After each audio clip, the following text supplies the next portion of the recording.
Assalamualaikum warahmatullahi wabarakatuh. Bismillah walhamdulillah wassalatu wassalamu ala rasulillah Sayyidina Muhammad ibn Abdillah wa ala alihi wa sahbihi wa man walah, la hawla wa la quwata illa billah, amma ba'du. Nawayna at-ta'alluma wa at-ta'lim wa at-tadhakkura wa at-tadhkir wa an-naf'a wal intifa' wal ifadata wal istifadah wal hassa ala tamassuki bi kitabillahi wa sunnati rasulih wa du'a ilal huda wa dalalata ala al khair wa batigha wajhillah mardatihi wa qurbihi wa thawabihi subhanahu wa ta'ala ila hadratin nabiyil mustafa Muhammadin sallallahu alaihi wasallam. Al-Fatihah. A'udzu billahi minasyaitonir rajim. Bismillahirrahmanirrahim. Alhamdulillahi rabbil alamin.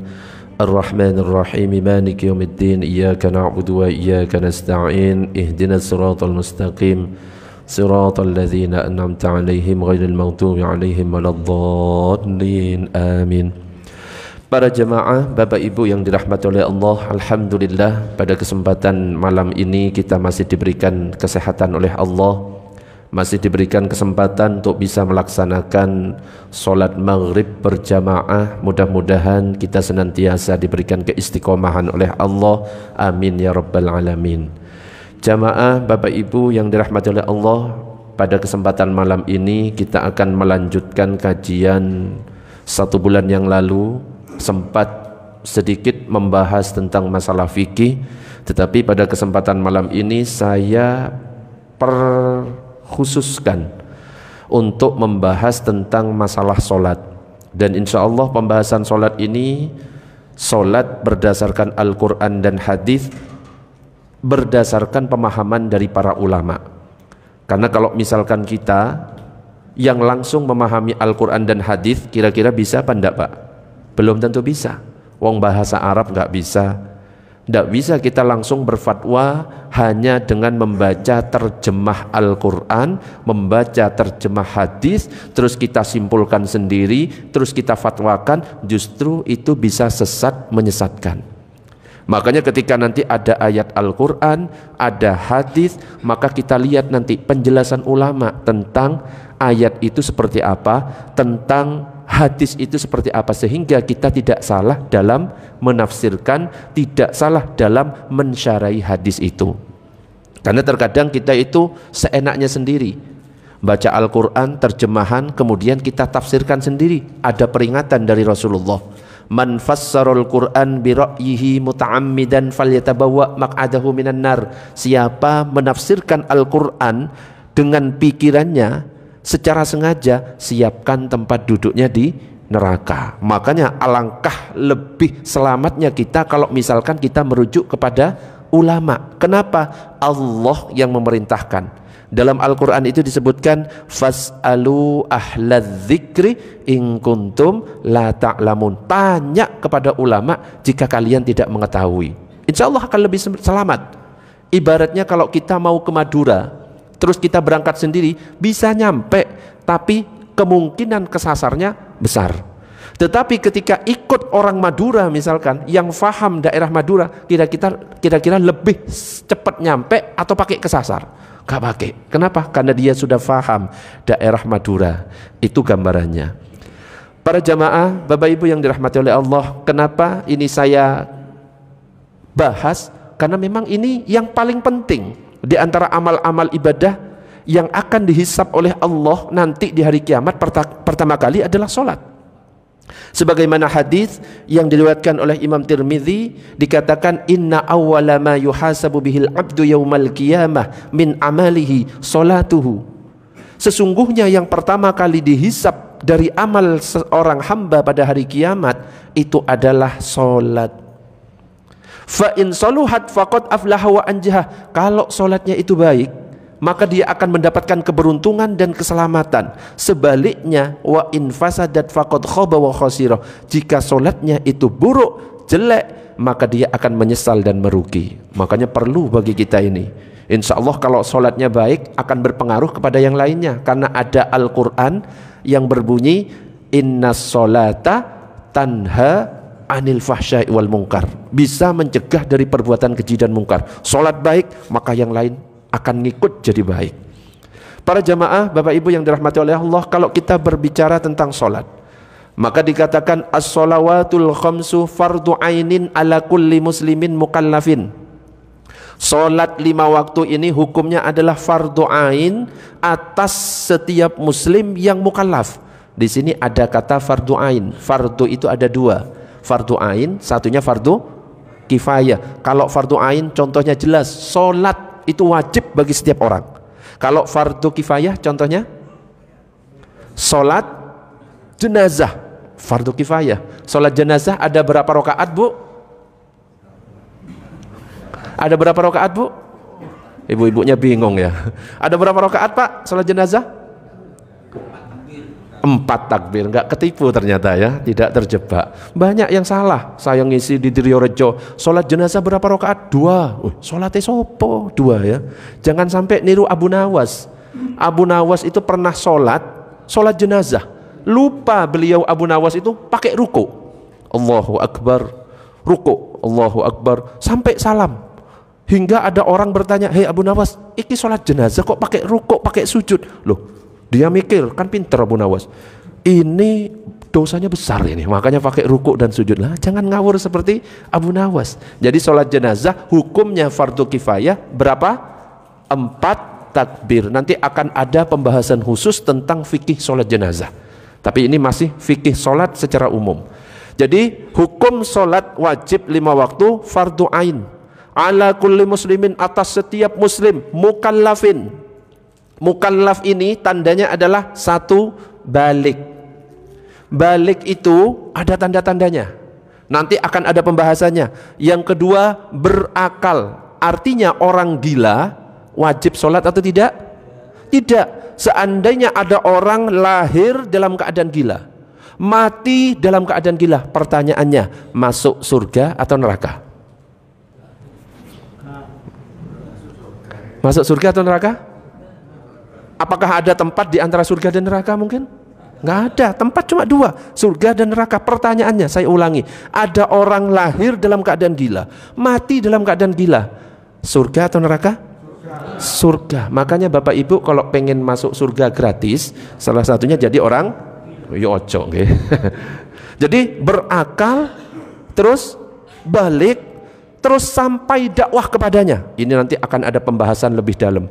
Makanya kalau misalkan ada orang yang tinggal di pelosok desa, gak ada yang berdakwah satu ustadz pun, gak ada yang masuk ke situ, pakaiannya masih koteka, telanjang dan lain sebagainya, itu tidak termasuk mukallaf. Dan yang keempat, orang disebut mukallaf kalau selamat penglihatan atau pendengaran. Jadi nanti akan dirinci. Ini masih secara umum dulu. Jadi sekali lagi, sholat itu hukumnya fardu ain bagi kita semuanya. Dalilnya jelas dalam Al-Quran. Al-adillah awalan minal kitab. Dalil yang pertama dari Al-Quran, qaulullahi ta'ala wa an aqimus sholah, dirikan sholat. Qauluhu ta'ala hafizu ala sholawati, jaga sholat yang 5 waktu. Ini dalil Al-Quran.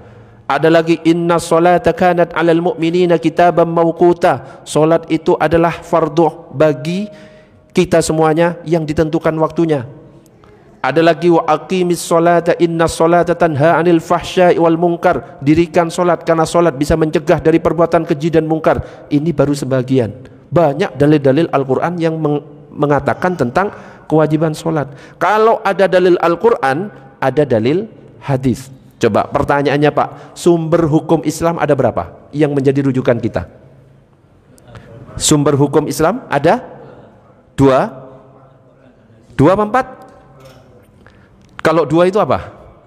Al-Quran dan hadis. Kalau seandainya kita zakat fitrah pakai beras, apakah ada dalil Al-Qurannya? Tidak ada. Apakah ada dalil hadisnya? Tidak ada. Berarti ini pakai dalil apa? Makanya para ulama itu sepakat 4 sumber hukum Islam. Ada Al-Quran, ada hadis, ada ijma, kesepakatan para ulama, ada qiyas. Nah kita yang zakat pakai beras itu menganalogikan, Kias dengan di zaman Nabi, karena di zaman Nabi itu zakatnya menggunakan kurma dan gandum. Karena kurma dan gandum itu adalah makanan pokok di negeri Mekah Madinah, maka di Indonesia makanan pokoknya adalah beras. Akhirnya zakat fitrahnya dengan beras. Jadi 4 sumber hukum Islam yang disepakati, yaitu Al-Quran, hadis, ijma, dan qiyas. Kalau ada dalil Al-Quran, ada dalil hadis. Salah satu contohnya ini, sebagaimana hadis yang diriwayatkan oleh Imam Ahmad, al-ahdul ladzi bainana wa bainahum as-shalah faman tarakaha faqad kafar. Perjanjian antara kami dan mereka orang kafir adalah solat. Siapa yang meninggalkan solat maka dia telah kafir. Kira-kira kalau ada orang gak solat sekali, kafir atau tidak? Kalau dalam hadisnya, faman tarakaha faqad kafar, siapa meninggalkan sholat dia kafir. Pertanyaannya, kita pernah kan meninggalkan sholat? Pernah enggak? Ya pernah. Jangan bohong, pasti pernah meninggalkan sholat. Pertanyaannya, kalau ada orang meninggalkan sholat, kafir atau tidak? Kalau di hadisnya kafir. Kafir atau tidak? Kafir. Sudah berapa kali kafir, Pak?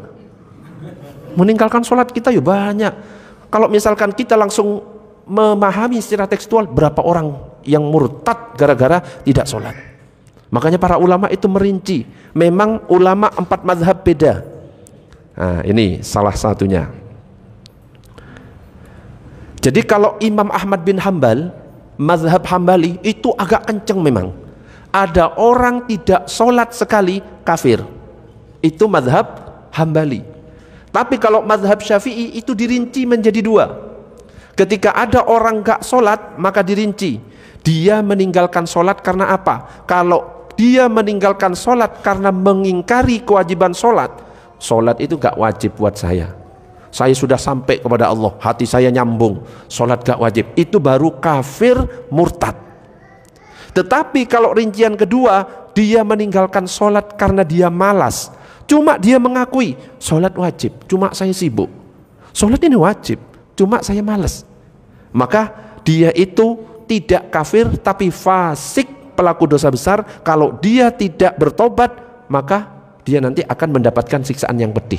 Jadi ulama beda pendapat. Kira-kira kalau bapak-bapak sama ibu-ibu yang di sini ikut pendapatnya Imam Ahmad bin Hambal yang langsung mengatakan gak sholat kafir, apa yang mazhab Syafi'i? Mazhab Syafi'i berarti ini tanda-tanda pernah gak sholat ini ya. Allahumma sholli ala sayyidina Muhammad. Jadi banyak dalil-dalil tentang kewajiban sholat dari hadis. Contoh lagi, inna bainar rajuli wa baiнаsyirki wal kufri tarkas sholah. Batas antara seorang dengan kesyirikan dan kekufuran adalah meninggalkan sholat.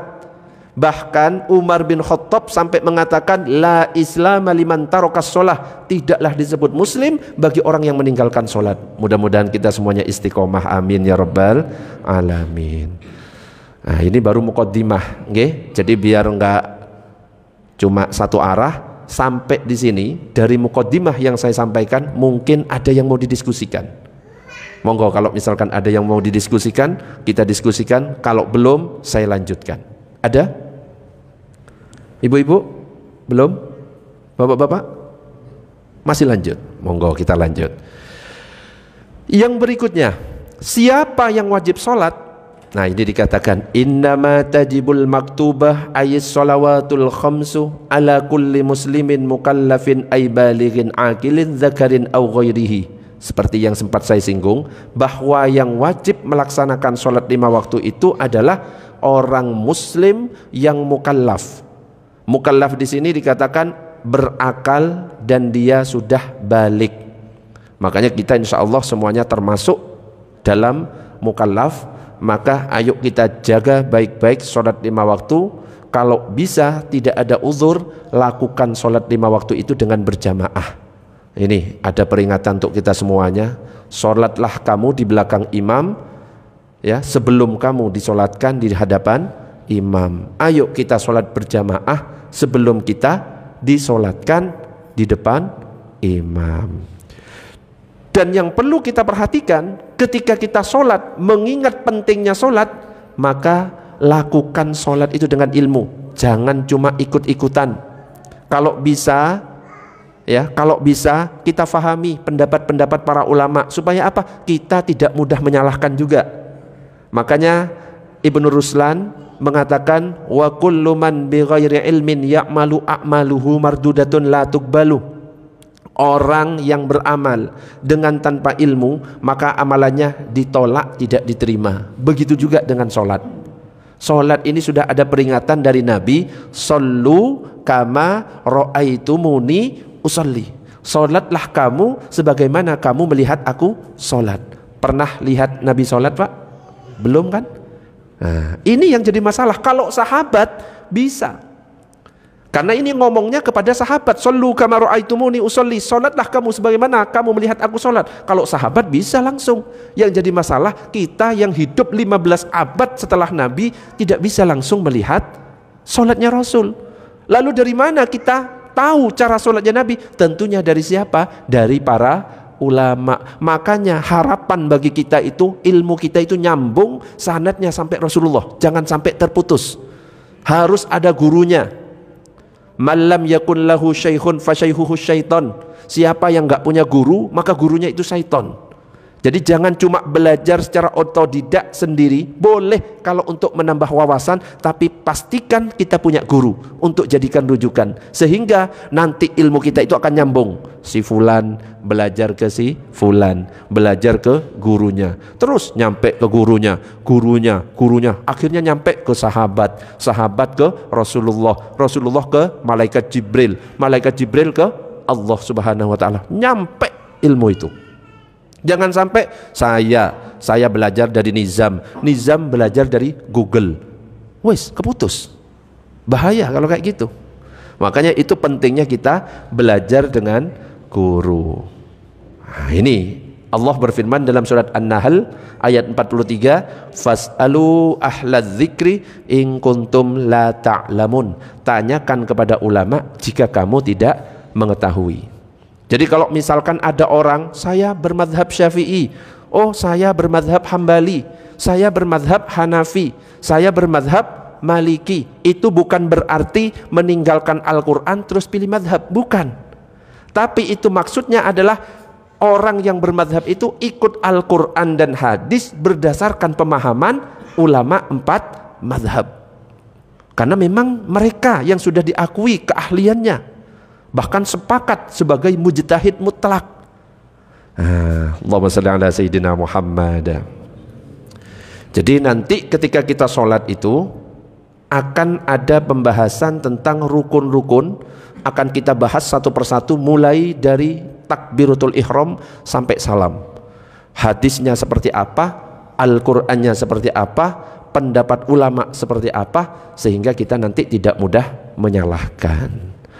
Nah, kalau kita berbicara tentang sholat, di sini ada definisi sholat. As-sholatu lughatan ad-du'a.